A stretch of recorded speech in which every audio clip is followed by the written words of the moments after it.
Hi friends, ಎಲ್ಲರೂ ಹೇಗಿದ್ದೀರಾ? ಇವತ್ತು ಬಂದು ಬುಧವಾರ, ಸೋಮವಾರ ಮಂಗಳವಾರ ಯಾವುದೇ ವಿಡಿಯೋ ಮಾಡಿಲ್ಲ. ವಿಡಿಯೋ ಮಾಡೋಕ್ಕೆ ಕಷ್ಟ, ಡೈಲಿ ಏನಂತ ವಿಡಿಯೋ ಮಾಡ್ತೀರಾ. ಅದಕ್ಕೆ ನಿನ್ನೆ ಮತ್ತು ಸೋಮವಾರ 2 ದಿನವೂ ವಿಡಿಯೋ ಮಾಡಿಲ್ಲ. ಇವತ್ತು ಬುಧವಾರ, ಇವತ್ತು ವಿಡಿಯೋ ಸ್ಟಾರ್ಟ್ ಮಾಡೋಣ ಅಂತ ಅಂದ್ಕೊಂಡಿದ್ದೀನಿ. ಸ್ಟಾರ್ಟ್ ಮಾಡ್ತಾಯಿದ್ದೀನಿ. ನಮ್ಮ ಗುಮ್ಮಿ ನೋಡಿ, ಇವಾಗ 1 ಪೀಸ್ ಚಿಕನ್ ಹಾಕ್ತೆ. ಆ ಡೋರ್ ಕ್ಲೋಸ್ ಮಾಡಿದ್ದೀನಿ. ಯಾಕೆ ಅಂದರೆ ಇವಾಗ ಬೆಕ್ಕು ಏನು ಮಾಡಿದೆ ಅಂದರೆ, ಇಲ್ಲಿ ಮೇಲೆ ಸಜ್ಜಾ ಇದೆ ನೋಡಿ, ಅಲ್ಲಿಂದನೂ ಬಂದು ಅಟ್ಯಾಕ್ ಮಾಡುತ್ತೆ. ಇವಾಗ ನಿಜವಾಗ್ಲೂ ಯಾವ ಥರ ಮ್ಯಾನೇಜ್ ಮಾಡಬೇಕು ಅಂತಲೇ ಗೊತ್ತಾಗ್ತಿಲ್ಲ. ಕೆಳಗಡೆ ಏನೋ ಗೇಟಿಗೆಲ್ಲ ಏನೋ ಒಂದು ಕವರೆಲ್ಲ ಹಾಕಿ ಒಂದು ಮ್ಯಾನೇಜ್ ಮಾಡಿದೆ. ಆದರೆ ಈಗ ಮೇಲೆ ಆ ಸಜ್ಜದಿಂದನೂ ಬರುತ್ತೆ ಅಂದರೆ ಸ್ವಲ್ಪ ಕಷ್ಟ. ಯಾವ ಥರ ಅಲ್ಲೂ ಈಗ ಲಾಕ್ ಮಾಡೋಕ್ಕಾಗಲ್ಲ. ಅಲ್ಲೆಲ್ಲ ಏನಾದರೂ ಲಾಕ್ ಮಾಡಿಸ್ಬೇಕು ಅಂದರೆ ಅಲ್ಲೆಲ್ಲ ಫುಲ್ಲು ಕಬ್ಬಿಣದ್ದು ಏನಾದರೂ ಹಾಕ್ಸಿದ್ರೆ ಆ ಕಡೆಯಿಂದ ಬರೋಕ್ಕಾಗಲ್ಲ. ಈ ಥರ ಆಗಿದೆ. ಅದಕ್ಕೆ ಡೋರ್ ಕ್ಲೋಸ್ ಮಾಡಿದ್ದೀನಿ.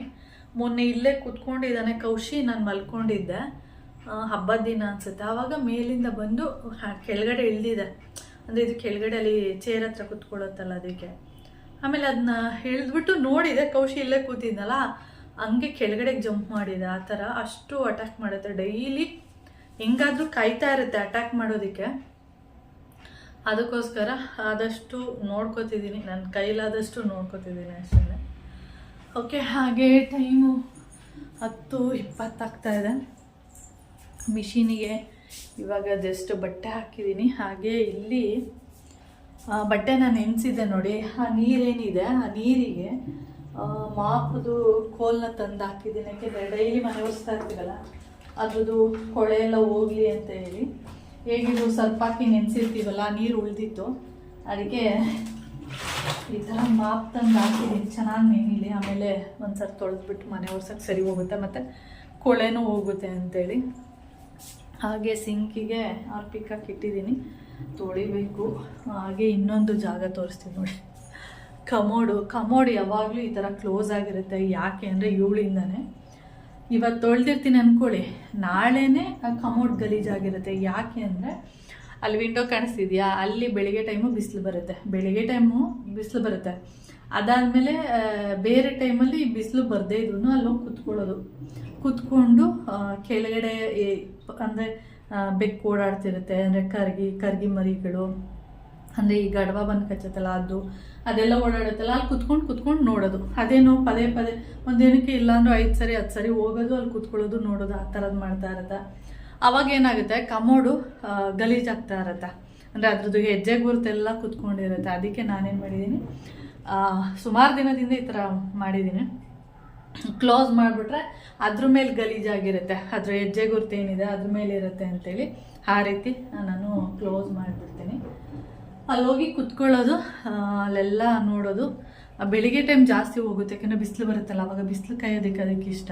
ಅಲ್ಲಿ ಕುತ್ಕೊಂಡು ಅಲ್ಲೇ ಸುಮಾರು ಹೊತ್ತು 9:30 7:30 ಆ ಥರ ಹೋಗಿ ಕುತ್ಕೊಂಡೆ 9:30 1 ಅವರ್ ಅಲ್ಲೇ ಇರುತ್ತೆ. ಅದಕ್ಕೋಸ್ಕರ ಕೌಶಿ ಮೊಮ್ಮಂಗೆಲ್ಲ ಹೇಳಿದ್ದೀನಿ, ಹೋದಾಗ ಟಾಯ್ಲೆಟ್ಗೆ ಹೋಗಿ ಬಂದಮೇಲೆ ಕಮೋಡನ್ನ ಕ್ಲೋಸ್ ಮಾಡಿಬಿಡಿ, ಅವಾಗ ಅದು ಗಲೀಜೆಲ್ಲ ಆಗಲ್ಲ ಅಂತೇಳಿ ಆ ರೀತಿ ಮಾಡಿರೋದಷ್ಟೇ. ಓಕೆ, ಹಾಗೆ ನಾನು ಇವತ್ತು ತಿಂಡಿ ಬಂದು ಚಪಾತಿ, ಕ್ಲೋಸೇ ಮಾಡಿಲ್ಲ, ಬೀಟ್ರೂಟು ಪಲ್ಯ ಮಾಡಿದೆ. ನಾನು ಚಪಾತಿ ತಿಂದಿಲ್ಲ, 2 ಚಪಾತಿ ಹಾಗೇ ಇದೆ. ಯಾಕೆ ಅಂದರೆ ನಾನು ತಿಂಡಿ ಟೈಮಿಗೆ ಮಾಲ್ಟನ್ನು ಕುಡಿತಾ ಇದ್ದೀನಿ, ಅದಕ್ಕೋಸ್ಕರ. ಆಮೇಲೆ ಇನ್ನೊಂದು 1/2 ಅವರ್ ಬಿಟ್ಟು ಏನಾದ್ರು ಹೊಟ್ಟೆ ಹಸಿದ್ರೆ ನಾನು ಸ್ವಲ್ಪನೇ ಕುಡಿಯೋದು ಮಾಲ್ಟು, ತುಂಬ ಕುಡಿಯೋಲ್ಲ. ತುಂಬ ಕುಡಿದ್ರೆ ಹೊಟ್ಟೆ ಹಸಿವಾಗಲ್ಲ. ಆದರೆ ನಾನು ಸ್ವಲ್ಪ ಈ ಲೋಟದಲ್ಲಿ 1 ಲೋಟ ಅಷ್ಟೇ ಮಾಲ್ಟ್ ಕುಡಿಯೋದು, ಅದಕ್ಕಿಂತ ಜಾಸ್ತಿ ಏನು ಕುಡಿಯೋಕ್ಕೆ ಹೋಗಲ್ಲ. ಅದಕ್ಕೋಸ್ಕರ ನಾನು ಏನಾದ್ರು ಹೊಟ್ಟೆ ಏನಾದರೂ ಹಸಿವು ಆದರೆ ಚಪಾತಿ ತಿಂತೀನಿ. ಹಸಿವು ಏನು ಆಗಿಲ್ಲ ಅಂದರೆ ಸುಮ್ಮನೆ ಹಾಗೆ ಬಿಟ್ಬಿಡ್ತೀನಿ. ನಾಳೆಗೆ ಮಧ್ಯಾಹ್ನಕ್ಕೆ ತಿಂದ್ರಾಯಿತು ಅಂತೇಳಿ. ರಾತ್ರಿ ಮೊಳಕೆ ಕಾಳು ಸಾಂಬಾರು ಮಾಡಿದ್ದೆ, ಅದೇ ಇದೆ. ಮಧ್ಯಾಹ್ನಕ್ಕಾಗುತ್ತೆ, ಇಲ್ಲಾಂದರೆ ಮಧ್ಯಾಹ್ನಕ್ಕೆ ಏನಾದರೂ ಮೊಸರಲ್ಲಿ ತಿಂತಾರೆ ಮಾಮ. ಇವಾಗ ಸಮ್ಮರೆಲ್ಲ ಬಂತು ನೋಡಿ, ಅದರಿಂದ ಮೊಸರಲ್ಲಿ ತಿಂತಾರೆ. ಮಜ್ಜಿಗೆ ಕುಡಿಯೋದು ಈ ಥರದ್ದೆಲ್ಲ ಸ್ಟಾರ್ಟ್ ಆಗಿದೆ. ಹಾಗೆ ನಾನು ಭಾನುವಾರ ತಲೆಗೆ ಸ್ನಾನ ಮಾಡಿದ್ದಲ್ವ, ಹಬ್ಬದ ದಿನ, ಶಿವರಾತ್ರಿ ದಿನ, ಸೋಮವಾರ ತಲೆಗೆ ಎಣ್ಣೆ ಹಚ್ಚಿದ್ದೀನಿ. ಒಂದು 4 ದಿನನಾದರೂ ತಲೆಯಲ್ಲಿ ಎಣ್ಣೆ ಇರಬೇಕು ಅಂತೇಳಿ. ಯಾಕೆಂದರೆ ಮೊದಲೆಲ್ಲ ನಾವು ವಾರಗಟ್ಟಲೆ ಇವತ್ತು ತಲೆಗೆ ಸ್ನಾನ ಮಾಡಿದ್ರೆ ನೆಕ್ಸ್ಟ್ ಡೇ ಎಣ್ಣೆ ಹಚ್ಚಿದ್ರೆ ಇನ್ನು ನೆಕ್ಸ್ಟ್ ಡೇ ತಲೆಗೆ ಸ್ನಾನ ಮಾಡೋ ಗಂಟಲು ತಲೆಯಲ್ಲಿ ಎಣ್ಣೆ ಇರೋದು. ಅದಕ್ಕೆ ನಮ್ಮ ಕೂದಲೆಲ್ಲ ಕಪ್ಪಗಿರ್ತಿತ್ತು. ಇವಾಗೆಲ್ಲ 1 ಅವರ್ ಇನ್ನೇನೋ ಸ್ನಾನಕ್ಕೆ ಹೋಗೋದು 1 ಅವರ್ ಅಂತ ತಲೆಗೆ ಎಣ್ಣೆ ಹಚ್ಕೊಂಡು ಬಿಳಿ ಕೂದಲೆಲ್ಲ ಸ್ಟಾರ್ಟ್ ಆಗಿದೆ. ಅದರಿಂದ ಹೇಗಿದ್ರು ಕಣ್ಣೆಲ್ಲ ಉರಿಯೆಲ್ಲ ಆಗ್ತಾ ಇರುತ್ತೆ. ಈಗ ಸಮ್ಮರೆಲ್ಲ ಸ್ಟಾರ್ಟ್ ಆಗಿರೋದ್ರಿಂದ ಅದಕ್ಕೆ ಕೈ ಎಣ್ಣೆ ಎಲ್ಲ ಹಚ್ಚಿ ಜಾಸ್ತಿನೇ ಹಾಕ್ಬಿಟ್ಟಿದ್ದೀನಿ. ಹಾಕ್ಬಿಟ್ಟು ನಾಳೆ ತಲೆಗೆ ಸ್ನಾನ ಮಾಡೋಣ, ಒಂದು 4 ದಿನನಾದರೂ ತಲೆಯಲ್ಲಿ ಎಣ್ಣೆ ಇರಲಿ ಅಂತೇಳಿ ಈ ರೀತಿ ಹಾಕಿ ಬಿಟ್ಟಿದ್ದೀನಿ. ಓಕೆ, ಈಗ ಈ ಟೈಮ್ ಒಂದು 12 ಗಂಟೆ ಆದಮೇಲೆ ತುಂಬಾ ತುಂಬ ಬಿಸಿಲಿರುತ್ತೆ. ಸೆಕೆ ಸ್ಟಾರ್ಟ್ ಆದಂಗೆ ಆಗ್ತಾ ಇರುತ್ತೆ. ಫ್ಯಾನ್ ಹಾಕ್ಕೋಬೇಕು ಆ ಥರ ಅನ್ನಿಸ್ತಾ ಇರುತ್ತೆ. ಆದರೆ ಬೆಳಿಗ್ಗೆ ಟೈಮು ಮತ್ತು ಸಂಜೆ ಟೈಮು ಕೈ ಕಾಲೆಲ್ಲ ಹೊಡಿತಾ ಇದೆ. ಇವಾಗ ಸ್ವಲ್ಪ ದಿನ ಇರಲಿಲ್ಲ, ಮತ್ತೆ ಇವಾಗ ಬೆಳಕಿಗೆ ಸರಿಯಾಗಿ ಕಾಣಿಸಲ್ಲ. ಮತ್ತೆ ಕೈ ಕಾಲೆಲ್ಲ ಹೊಡಿಯೋದು, ತುಟಿಗಳು ಹೊಡಿಯೋದು, ಮತ್ತು ಕಾಲು ಹಿಂಡಿಗಳು ಜಾಸ್ತಿನೇ ಹೊಡಿತಾ ಇದೆ. ಈ ಥರದ್ದಾಗ್ತಾ ಇದೆ. ಶಿವರಾತ್ರಿಗೆ ಚಳಿ ಶಿವ ಶಿವ ಅಂತ ಹೊರಟೋಗ್ಬಿಡುತ್ತೆ ಅಂತ ಹೇಳ್ತಾರೆ. ಆದರೆ ಇವಾಗ ಜಾಸ್ತಿನೇ ಆಗೋಗಿದೆ ಶಿವರಾತ್ರಿ ಆದಮೇಲೆ ಆ ಥರ.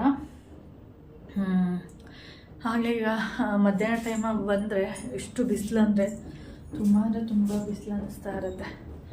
ಓಕೆ ಫ್ರೆಂಡ್ಸ್, ಇವಾಗ ನಾನು ಪಾತ್ರೆ ತೊಳಿಬೇಕು.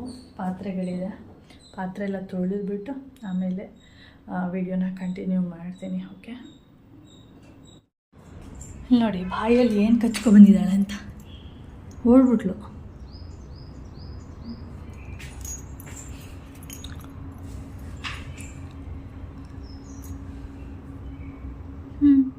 ಮನೆ ಒಳಗಡೆ ಸೇರಿಸಲ್ಲ ಅದನ್ನ. ನೋಡಿ ಪುನಃ ಕಚ್ಕೊ ಬರ್ತಿದ್ದಾಳೆ.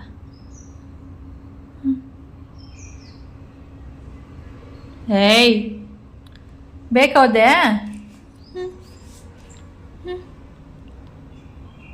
ಆ ಥರ ಇಟ್ಕೊಬರೋದು, ಮನೆ ಒಳಗಡೆ ಬಿಟ್ಬಿಡೋದು.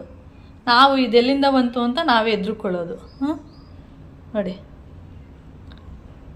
ಸೊತ್ತೆ ಹೋಗಿದೆಯೇನೋ ಅದು. ಅದು ತಿನ್ನಲ್ಲ, ಸಾಯಿಸೋದು. ಹೋಗೋ ನೋಡು, ಎಲ್ಲೇ ಎತ್ಕೊಬತ್ತಿ ಅದನ್ನ.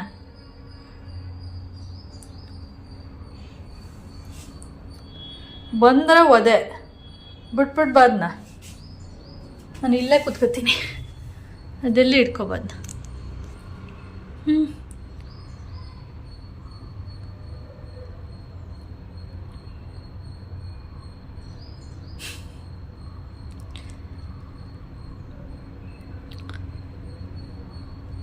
ಸತ್ತೇ ಹೋಗಿರುತ್ತೆ ಅದು.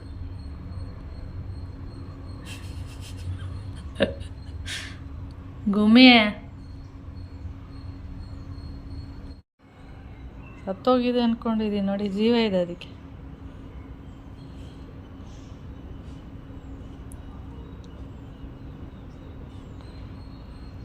ನೋಡಿ ಈಗ ಕಡ್ಡಿ ತೊಗೊಂಡು ಹೋಗ್ತೀನಿ. ನೋಡಿ ಹಿಡ್ಕೊಬಿಡ್ತಾಳೆ ಈಗ. ಗುಮ್ಮಿ ಬಾಗಿಲು ತೆಗ್ದಿಲ್ಲ, ಡೋರ್ ಲಾಕ್ ಮಾಡಿದ್ದೀನಿ.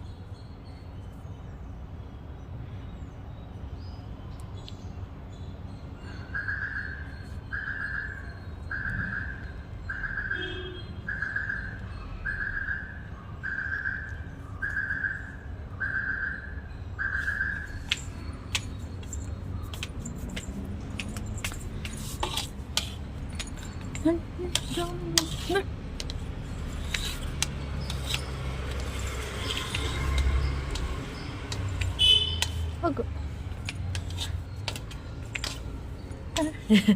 ಜಾಗನೇ ಬಿಡಲ್ಲ ಅದಕ್ಕೆ.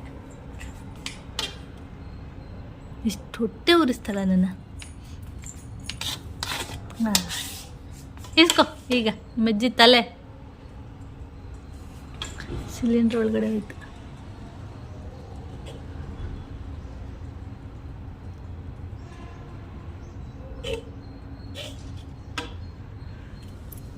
ಈಗ ಆಟಾಡು.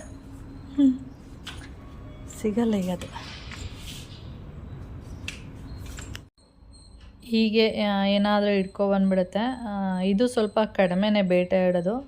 ಅಂದರೆ ಸಣ್ಣ ಸಣ್ಣ ಪಲ್ಲಿಗಳು ಅದು ಅಷ್ಟೇ ಬೇಟೆ ಆಡೋದು. ದೊಡ್ಡ ದೊಡ್ಡದು ಅಂದರೆ ಈ ಥರದ್ದೆಲ್ಲ ಅಷ್ಟು ಬೇಟೆ ಆಡೋಲ್ಲ. ಇನ್ನು ದೊಡ್ಡ ದೊಡ್ಡದು ಅಂದರೆ ಇಲಿಗಳೆಲ್ಲ ಬರುತ್ತೆ ನೋಡಿ. ಇಲಿ ಅಂದರೆ ಸಣ್ಣದಿರುತ್ತೆ, ದಪ್ಪದು ಬರುತ್ತೆ. ಅದನ್ನೆಲ್ಲ ಬೇಟೆ ಆಡೋಕ್ಕಾಗೋದೇ ಇಲ್ಲ ಇದ್ರ ಕೈಯಲ್ಲಿ. ಇದೆಯಲ್ಲ ಕರ್ಗಿ, ಅದು ಚೆನ್ನಾಗಿ ಬೇಟೆ ಆಡುತ್ತೆ. ಆಮೇಲೆ ಅದು ಸಿಲಿಂಡ್ರ್ ಹತ್ರ ಹೊರ್ಟೋಯ್ತು. ಆಮೇಲೆ ನಾನು ಸಿಲಿಂಡ್ರೆಲ್ಲ ಎಳೆದು, ಏನಂದರೆ ಮನೆ ಒಳಗಡೆ ಬಂದುಬಿಡುತ್ತೆ ಅನ್ನೋ ಭಯಕ್ಕೆ ಸಿಲಿಂಡ್ರೆಲ್ಲ ಎಳೆದ್ಬಿಟ್ಟು ಅದನ್ನು ಓಡಿಸಿದ್ದು. ಇವಾಗ ಸಮ್ಮರೆಲ್ಲ ಆಗಿರೋದ್ರಿಂದ, ಇವಾಗ ಬೇಸಿಗೆಗಾಲ ಆಗಿರೋದ್ರಿಂದ ಇವಾಗ ಏನಾಗುತ್ತೆ ಅಂದರೆ ಸೆಕೆಗೆ ಹಾವು ಹಲ್ಲಿ ಎಲ್ಲ ಏನಾಗುತ್ತೆ ಬಿಲದಿಂದ ಹೊರಗಡೆ ಬರುತ್ತಂತೆ. ಅಂದರೆ ಸೆಕೆ ಅಲ್ವಾ, ಅದಕ್ಕೂ ಒಳಗಡೆ ಇರೋಕ್ಕಾಗಲ್ಲ. ಅದಕ್ಕೆ ಅದು ಮನೆ ಒಳಗಡೆ ಇವಾಗ ಆಗಲೇ ನೀವು ನೋಡ್ತಿರ್ಬೋದು, ಅಲ್ಲಿ ಇಲ್ಲೆಲ್ಲ ತೋರಿಸ್ತಿರ್ತಾರೆ. ಸೆಕೆಗೆ ಹಾವುಗಳು ಅಲ್ಲಿ ಕಾಣಿಸ್ತು, ಇಲ್ಲಿ ಕಾಣಿಸ್ತು, ಮತ್ತು ಕಮೋಡ್ ಒಳಗಡೆ ಕಾಣಿಸ್ತು, ಈ ಥರದ್ದೆಲ್ಲ ನೋಡ್ತಿರ್ತೀವಲ್ಲ. ಅದಕ್ಕೆ ಇದು ಅಲ್ಲೇ ಇತ್ತಲ್ವ ಸಿಲಿಂಡ್ರ್ ಹತ್ರ. ಅದಕ್ಕೆ ನಾನೇನಾದರೂ ಒಳಗಡೆ ಬಂದುಬಿಟ್ರೆ ಏನು ಮಾಡೋದು ಅಂತೇಳಿ ಅದನ್ನು ಸಿಲಿಂಡ್ರೆಲ್ಲ ಎಳೆದು ಮತ್ತು ಅದನ್ನು ಓಡಿಸ್ಬಿಟ್ಟೆ. ಆ ಥರ ಎಲ್ಲ ಮಾಡಿರೋದು ನಾನು. ಆಮೇಲೆ ಅದು ಪಾಪ ಹೋಯ್ತು, ಕೆಳಗಡೆಗೆ ಬಿಸಾಕ್ಬಿಟ್ಟೆ ತೆಗೆದು.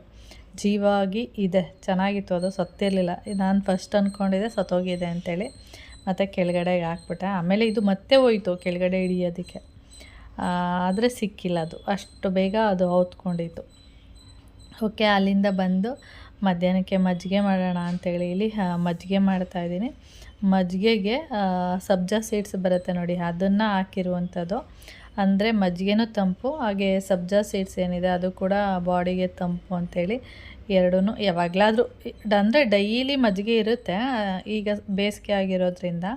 ಆದರೆ ಸಬ್ಜಾ ಸೀಡ್ಸ್ನ ಯಾವಾಗಲೂ ಹಾಕಲ್ಲ, ಯಾವಾಗಲಾದರೂ ಒಂದೊಂದು ಸರಿ ನೆನಪಾದಾಗ ಈ ಥರ ಮಜ್ಜಿಗೆಗೆ ಹಾಕೋಣ ಅಂಥೇಳಿ ಹಾಕ್ಬಿಟ್ಟು ಕುಡಿದ್ರೆ ಒಳ್ಳೆಯದು ಅಂಥೇಳಿ ಈ ರೀತಿ ಮಾಡಿದ್ದೀನಿ. ಸುಮಾರು ವೀಡಿಯೋಸ್ಗಳು ನೋಡಿದ್ದೀನಿ ನಾನು, ಸಬ್ಜಾ ಸೀಡ್ಸ್ ಎಲ್ಲ ನೀರಲ್ಲಿ ಹಾಕಿ ಕುಡಿದ್ರೆ ಸಣ್ಣ ಆಗ್ತಾರೆ ಅಂತ. ಅದೆಲ್ಲ ಸುಳ್ಳು, ಅದೆಲ್ಲ ಯಾರೂ ನಂಬಕ್ಕೆ ಹೋಗಬೇಡಿ, ಯಾರೂ ಸಣ್ಣ ಆಗೋದಿಲ್ಲ. ಆದರೆ ಬಾಡಿಗೆ ತಂಪು. ಸಬ್ಜಾ ಸೀಡ್ಸ್ನ ಏನೇ ಅಂತಾರೆ ಅಂದರೆ ಕಾಮ್ ಕಸ್ತೂರಿ ಬೀಜ ಅಂತಲೂ ಕೂಡ ಹೇಳ್ತಾರೆ. ಕಾಮ್ ಕಸ್ತೂರಿದು ಗಿಡ ಬರುತ್ತೆ ನೋಡಿ, ಅದರಲ್ಲಿರೋ ಬೀಜಗಳನ್ನ ತೆಗೆದು ನೀರಿಗೆ ಹಾಕಿದ್ರೆ ಸೇಮ್ ಇದೇ ಥರನೇ ಆಗುತ್ತೆ. ನಾನು ಅವಾಗ ಟೆರೆಸ್ ಮೇಲೆ ಗಿಡಗಳು ಬೆಳೀತಾ ಇದ್ನಲ್ಲ, ಆವಾಗ ಒಂದು ಕಾಮ್ ಕಸ್ತೂರಿ ಗಿಡ ಇತ್ತು. ಅದರಲ್ಲಿ ಆ ಗಿಡದ ಬೀಜಗಳನ್ನ ತೆಗೆದು ನೀರಿಗೆ ಹಾಕಿದ್ದೆ, ಅದು ಸೇಮ್ ಇದೇ ಥರನೇ ಇರುತ್ತೆ. ಅದಕ್ಕೆ ಅವರು ಹೇಳೋದು ಕಾಮ್ ಕಸ್ತೂರಿ ಬೀಜ ಅಂತೇಳಿ. ನಿಮ್ಮ ಮನೆ ಹತ್ರ ಏನಾದರೂ ಕಾಮ್ ಕಸ್ತೂರಿ ಗಿಡ ಇದ್ದರೆ ಅದ್ರದ್ದು ಬೀಜಗಳನ್ನ ಊರ್ಕೊಂಡು, ಅಂದರೆ ತೆಗೆದು ಅದನ್ನೆಲ್ಲ ಸ್ಟೋರ್ ಮಾಡಿ ಬೇಕಾದರೆ ಇಟ್ಕೋಬೋದು. ಅದೇ ಸಬ್ಜಾ ಸೀಡ್ಸ್ ಅಂತ ಹೇಳ್ತಾರೆ ಅಷ್ಟೇ, ಇನ್ನೇನಿಲ್ಲ. ನಾನು ಒಂದು ಸರಿ ಹೌದಾ ಇದು ಕಾಮ್ ಕಸ್ತೂರಿ ಬೀಜನ ನಿಜನಾ ಅಂತ ನಾನು ಅಂದ್ಕೊಂಡಿರಲಿಲ್ಲ. ಆಮೇಲೆ ಒಂದು ಸರಿ ಇತ್ತಲ್ಲ ಟ್ರೈ ಮಾಡೋಣ ಅಂತ ಮಾಡಿದಾಗ ಅದು ಅದರದ್ದೇ ಬೀಜಗಳು. ಓಕೆ, ಎಳ್ಳುಂಡೆ ಮಾಡಿ ನಾನು ಒಂದು ವಾರ ಆಗಿದೆ, ಆದರೆ ಇವತ್ತಿಗೆ 15 ದಿನ ಆಗಿದೆ. ಆದರೆ ಇನ್ನೂ ಕೂಡ ಚೆನ್ನಾಗಿತ್ತು, ಯಾಕೆಂದರೆ ನಿನ್ನೆ ತಾನೇ ನಾನು ಇನ್ನೊಂದು ಉಂಡೆ ಇತ್ತು, ಅದನ್ನು ಖಾಲಿ ಮಾಡಿದ್ದೀನಿ. ಇಲ್ಲೇನು ನಾನು ಕೈನ ತೋರಿಸ್ತಾ ಇದ್ದೀನಿ, ಏನಕ್ಕೆ ಈ ಬೆರಳನ್ನ ತೋರಿಸ್ತಾ ಇದ್ದೀನಿ ಅಂದರೆ ಇದೆಲ್ಲ ಏನಿಲ್ಲ, ಇದು ಈ ಬೆರಳೇನಾಗಿದೆ ನ್ಯೂ ಇಯರ್ ನಾಳೆ ಅಂಥೇಳಿ ಗೋಡೆ ಸ್ವಲ್ಪ ತಾಗಿದ್ದು, ಈ ತುದಿ ಇದೆ ನೋಡಿ, ಈ ತುದಿಗಷ್ಟೇ ತಾಗಿದ್ದು. ಅಂದರೆ ಈ ಗಿಣ್ಣು ಅಂತ ಹೇಳ್ತೀವಿ ನಾವು, ಅಂದರೆ ಈ ಥರ ಬೋನ್ ಇರುತ್ತಲ್ಲ ಅದನ್ನ ಗಿಣ್ಣು ಅಂತ ಹೇಳ್ತೀವಿ. ಈ ಗಿಣ್ಣಿಗೆ ಅಂದರೆ ಈ ಬೋನಿಗೆ ಟಚ್ ಆಗಿದ್ದು ಗೋಡೆ, ಸ್ವಲ್ಪ ತುಂಬೇನು ಪೋಸಾಗಿ ಟಚ್ ಆಗಿಲ್ಲ, ಸ್ವಲ್ಪ ಟಚ್ ಆಯಿತು ಅಷ್ಟೇ. ಆ ಟಚ್ ಆದಾಗ ನನಗೆ ತುಂಬ ಪೇಯ್ನ್ ಆಯಿತು. ಅದಾದಮೇಲೆ ಬೆಳಿಗ್ಗೆಗೆ ನೋಡ್ತೀನಿ ಇದು ಊದ್ಕೊಂಡಿದೆ, ಈ ಬೆರಳೇನಿದೆ ಹೀಗೆ ಈಗ ಮಡ್ಸೋಕ್ಕಾಗ್ತಾಯಿಲ್ಲ. ಆವಾಗ ಅಂದ್ಕೊಂಡೆ ಇದಕ್ಕೇ ಅವತ್ತು ನ್ಯೂ ಇಯರ್ ದಿನ ನನಗೆ ಜ್ವರ ಎಲ್ಲ ಬಂದಿದ್ದು. ಆಮೇಲೆ ಅಂದ್ಕೊಂಡೆ ಇದೇ ಕಾರಣಕ್ಕೆ ಜ್ವರ ಬಂದಿದೆ ನನಗೆ ಅಂತೇಳಿ, ಈ ಪೇಯ್ನಿಗೆ. ಈಗ ನೋಡಿ ಬೆರಳು ನಾನು ಡಾಕ್ಟ್ರಿಗೇನು ತೋರಿಸಿಲ್ಲ, ಆದರೂ ಕೂಡ ಅದು ನೀಟಾಗಿ ವಾಸನೆ ಆಗಿಲ್ಲ. ಇಲ್ಲಿ ನೋಡಿ ಇವಾಗ ರೆಡ್ ಆಗಿಬಿಟ್ಟಿದೆ ಈ ಬೋನ್ ಹತ್ರ. ಆವಾಗವಾಗ ಟಚ್ ಆಗ್ತಾನೆ ಇರುತ್ತೆ. ಅಂದರೆ ನಾನೇನು ತುಂಬ ಏಟಾಗಿಲ್ವಲ್ಲ, ಬಿಡು ಸರಿ ಹೋಗುತ್ತೆ ಅಂತ ಅಂದ್ಕೊಂಡೆ. ನೋಡಿದ್ರೆ ಆವಾಗವಾಗ ಟಚ್ ಆಗ್ತಾನೆ ಇರುತ್ತೆ. ನೋಡಿ ಆ ಮೂಳೆ ನೋಡಿ, ಈ ಗಿಣ್ಣು ನೋಡಿ, ಮತ್ತು ಇದು ನೋಡಿ ಯಾವ ಥರ ಇದೆ, ಇಲ್ಲಿ ಊದ್ಕೊಂಡಿದೆ, ಮತ್ತು ಡೊಂಕ ಇದೆ ಅದು ನೋಡಿ. ಇದು ನೋಡಿ ನಾರ್ಮಲ್ಲಾಗಿ ಹೇಗಿದೆ, ಹಾಗೆ ಇದು ನೋಡಿ ಯಾವ ಥರ ಇದೆ. ಇದು ಇಲ್ಲಿ ಮಾತ್ರ ಊದ್ಕೊಂಡಿದೆ ಅಂದರೆ ಆ ಬೋನು ಒಂದು ಸ್ವಲ್ಪ ಡೊಂಕ ಥರ ಆಗ್ಬಿಟ್ಟು ಈ ಥರ ಆಗಿದೆ. ಅಂದರೆ ಅದಕ್ಕೆ ಹೇಳೋದು ವಯಸ್ಸಾದ್ಮೇಲೆ ಏನಾದರೂ ಈ ಥರ ಏಟ್ಗಳೇನಾದ್ರು ಮಾಡಿಕೊಂಡ್ರೆ ನಿಜವಾಗ್ಲೂ ವಾಸಿ ಆಗೋಲ್ಲ. ಪೇಯ್ನ್ ಇದ್ದೇ ಇರುತ್ತೆ. ನಾವು ಎಷ್ಟೇ ಡಾಕ್ಟ್ರಿಗೆ ತೋರಿಸಿದ್ರು ಏನೇ ಮಾಡಿದ್ರು ಆ ಪೇಯ್ನ್ ಅಂತೂ ಹೋಗೋದೇ ಇಲ್ಲ. ಆ ಥರ ಆಗಿಬಿಡುತ್ತೆ. ಆದಷ್ಟು ವಯಸ್ಸಾದವರಿದ್ದರೆ ಸ್ವಲ್ಪ ಬೀಳೋದು, ಏಳೋದು, ಮಂಡಿ, ಕಾಲು ಈ ಥರದ್ದೆಲ್ಲ ಆದರೆ ಸ್ವಲ್ಪ ಹುಷಾರಾಗಿ ನೋಡ್ಕೊಳ್ಳೋದು ಬೆಸ್ಟು. ಓಕೆ, ನೋಡಿ ಈ ಬೆರಳಿಗೂ ಈ ಬೆರಳಿಗೂ ಎಷ್ಟು ವ್ಯತ್ಯಾಸ ಇದೆ, ಕಾಣಿಸ್ತಿದೆಯಾ ನೋಡಿ. ಇವಳು ನಾನು ವೀಡಿಯೋ ಮಾಡ್ತೀರಾ ಕ್ವಾಯ್ ಅನ್ನೋದು. ಏಯ್ ಬಾರೆ ಚುಬಿ ಹೋಯ್, ಇವೆಲ್ಲ ಸ್ಮೆಲ್ ಮಾಡ್ತಿರೋದು. ಅಡ ಬೀಳ್ತೀಯ. ಚೇರ್ನ ಇವಾಗ ಒಳಗಡೆ ಇಟ್ಟಿದ್ದೀನಿ, ಯಾಕೆಂದರೆ ತುಂಬ ಬಿಸಿಲು ಹೊರಗಡೆ, ಚೆನ್ನಾಗಿ ಒಣಗುತ್ತೆ ಚೇರು ಅಂದ್ಬಿಟ್ಟು ಇಲ್ಲಿ ತಂದಿಟ್ಟಿದ್ದೀನಿ. ಹತ್ತು ಜಾಮ್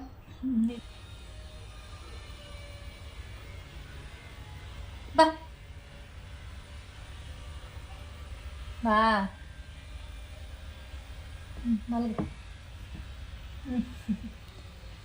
ಅವಳ ಜಾಗ ಅದು ಅಲ್ಲಿದ್ದಾಗ ಅದು ಮಲ್ಕೋತಿತ್ತು ಅಲ್ಲಿ, ಬಿಸಿಲು ಅಂದ್ಬಿಟ್ಟು ನಾನು ಇಲ್ಲಿ ತಂದಿಟ್ಟಿದ್ದೀನಿ ಅಷ್ಟೇ. ಟೈಮ್ ಬಂದು ಇವಾಗ 7 o'clock.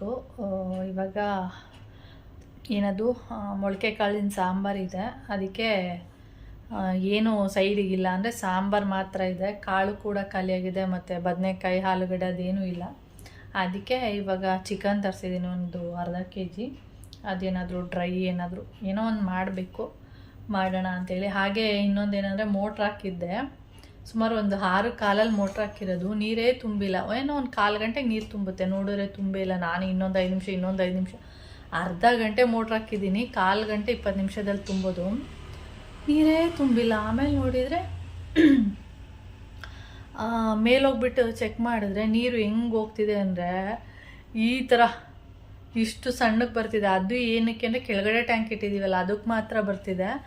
ಆ ಕೆಳಗಡೆ ಟ್ಯಾಂಕಿಗೆ ಇಷ್ಟು ದಪ್ಪ ಬರ್ತಿದೆ ಅಂದರೆ ಮೇಲೆ ಟ್ಯಾಂಕಿಗೆ ನಿಜವಾಗ್ಲೂ ನೀರು ಹೋಗ್ತಿಲ್ಲ. ಅದಕ್ಕೆ ಅಷ್ಟೊತ್ತಿಂದ ಮೋಟ್ರು ಮಾತ್ರ ಓಡ್ತಾ ಇದೆ ಅಷ್ಟೇ. ಅದಕ್ಕೆ ಇವಾಗ ಅಮ್ಮಂಗೆ ಫೋನ್ ಮಾಡಿ ಹೇಳಿದ್ದೀನಿ, ಇನ್ನು ರಿಪೇರಿ ಮಾಡಿಸೋದು ಇದೆ. ಹೀಗೆ ಒಂದು ಏನಾದರೂ ಒಂದೊಂದು ಅವಾಗವಾಗ ಕೈ ಕೊಡ್ತಾ ಇರ್ತವೆ. ಏನಂದರೆ ರಿಪೇರಿ ಮಾಡೋರು ತೊಗೊಂಡೋಗಿ ರಿಪೇರಿ ಮಾಡಿ ತಂದು ಹಾಕಲ್ಲ, 2 ದಿನ 3 ದಿನ ಟೈಮ್ ತೊಗೊಬಿಡ್ತಾರೆ. ಅದು ಅಷ್ಟೇ ಪ್ರಾಬ್ಲಮ್ಮು. ಓಕೆ, ಇವೆಲ್ಲ ಮಾಮೂಲಿ ಸಮಸ್ಯೆಗಳು. ಓಕೆ ಫ್ರೆಂಡ್ಸ್, ಈ ವಿಡಿಯೋನ ಇಲ್ಲಿಗೆ ಎಂಡ್ ಮಾಡ್ತೀನಿ. ವಿಡಿಯೋ ಇಷ್ಟ ಆದರೆ ಲೈಕ್, ಶೇರ್, ಕಮೆಂಟ್ ಮಾಡಿ. ಯಾರಾದರೂ ಫಸ್ಟ್ ಟೈಮ್ ನೋಡ್ತಾ ಇದ್ದರೆ ಪ್ಲೀಸ್ ಸಬ್ಸ್ಕ್ರೈಬ್ ಮಾಡ್ಕೊಂಡು ನೋಡಿ. ನೆಕ್ಸ್ಟ್ ವಿಡಿಯೋದಲ್ಲಿ ಸಿಗೋಣ. ಓಕೆ, ಬಾಯ್.